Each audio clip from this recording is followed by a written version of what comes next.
Welcome back. You're watching Business Morning on Channels Television. We'll continue our conversation now, and we're looking at exchange rate volatility and its impact on the industrial sector. I've been having a conversation with the Chief Executive Officer, Coleman Wires and Cables Limited, Mr. George Onofowoko, and the Chief Executive Officer of Fema Pharmaceutical Industry Limited, Sir Orimadegun Abuade. Both gentlemen are still here. Thank you so much for sitting around with me. Thank you. So, still talking volatility, but now let's look at the exchange rate. Between the one we see at the official window and the parallel market, there's so much disparity. But how much of that has really impacted on business? George, could you start? I think there's an advantage and a disadvantage to that disparity, of course. The advantage to some of the manufacturers is it makes finished goods importers that evade taxes. One thing I say to people is that you can't under-invoice the dollar. Neither can you under-invoice your naira. Whatever you're paying the other guy is the right amount. If you're going to under-invoice the finished goods, you're going to have an issue. Now, a lot of these people, for us in the industry, they affect us because they do under-invoice finished goods. We don't. We have raw materials that we have to pay full duty for.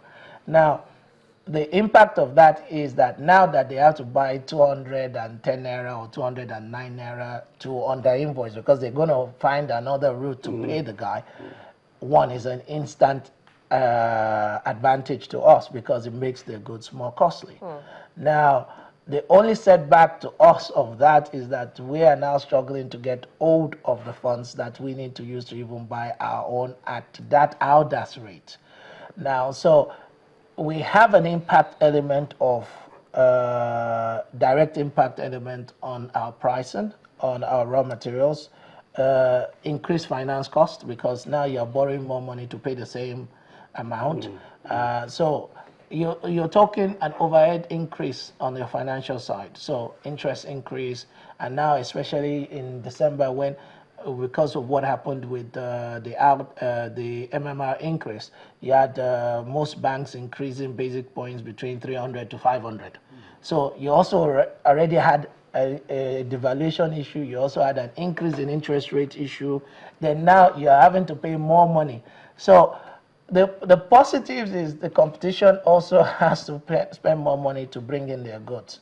Now, the negative is it's also costing us a bit more money, but not as much as the unscrupulous importers. Okay, so now, in view of that, would you think that, we should now have one single foreign exchange market? Because the central bank was actually, beginning to, look in that direction, that probably because of calls, suggestions, talks with stakeholders and the rest of it, that yes, maybe, in fact, wasn't the central bank, it was actually stakeholders that have been, championing this call that we should have a single foreign exchange market. Do you think that will be appropriate at this time? Well, it will be an ideal situation. It will be good. But I have some fears, some reservations. If we have one single market, will the CBN be capable to fund it the way we want the foreign exchange? Let me say, some of the spare parts, when your machine is running, you have a breakdown. You can't go and queue for money that you will not get in 3-4 weeks or in dash. So we run to this parallel market to, get it and send it. In a day or two, if you don't have space, you have to wait. But then it would put, so much pressure on the CBN because then you now have a lot of speculative trading. And that's what the Central Bank of Nigeria is trying to curb. But that's the reality. It's the truth. If we get it from one source, for God's sake, it's the best. But I'm not sure if we will be able to fund that. You need to know for how many days some of our applications are seated there. Through that. And when you wait for 1 week, 2 weeks, you can find, you count other costs, then let me risk this. I'm in total agreement with that.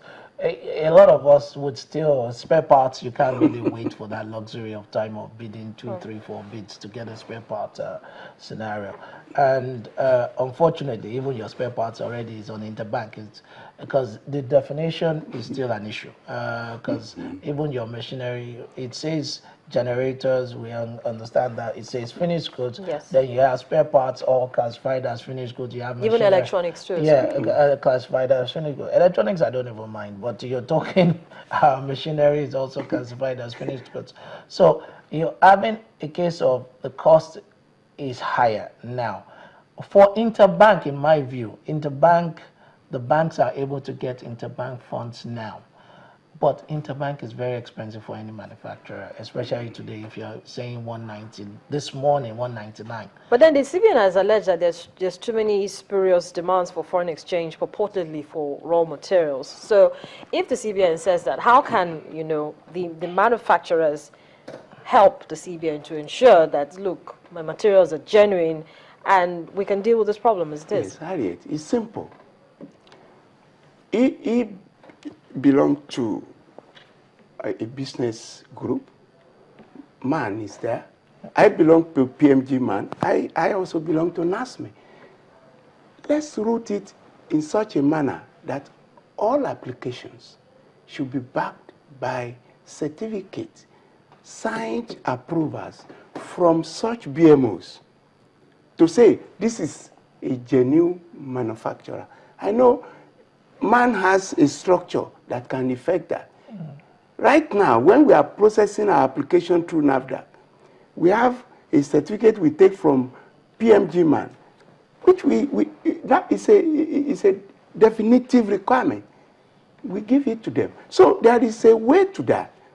It's just to go through the business organizations and then let them fine-tune a process that we, in fact, it will even, take shorter time than we think. So going forward now, George, last words. I think going forward, the regulation is here to stay. There's nothing we can do about that. The oil income, it's too low. What I think going forward is you need to have quantitative easing. That's the word it's normally used, which is that we need to continue to intervene to soften the shocks. There's nothing anybody can do. Oil is at its level now. It's so low. The income level for the government or forget the government, for this country as foreign earning is too low. It is not sustainable. I'm still worried that for manufacturers, we can't sustain our current position. Even where we are now, that is not sustainable. So we expect that it's still going to be devalued further. My worry is that the central bank needs to find far more ways to actually intervene, to create those easing systems, to actually elevate what is going to happen, which is how much shocks we're all going to get, and find a way of refinancing those shocks to enable the businesses to actually continue and survive those issues during those periods. Yes, thank you. Going forward, if we have to go through this gamut, yes, but it needs a kind of fine-tuning. Let's redefine what is a finished product and what is not, especially in pharma, where medicine is a security matter. If you now throw us into the parallel market to source foreign exchange, or you group our input, semi-finished product that we use in the process of completing a finished product, then you are risking a situation where cost of medicines will go up. And we are saying that we cannot afford to have that now.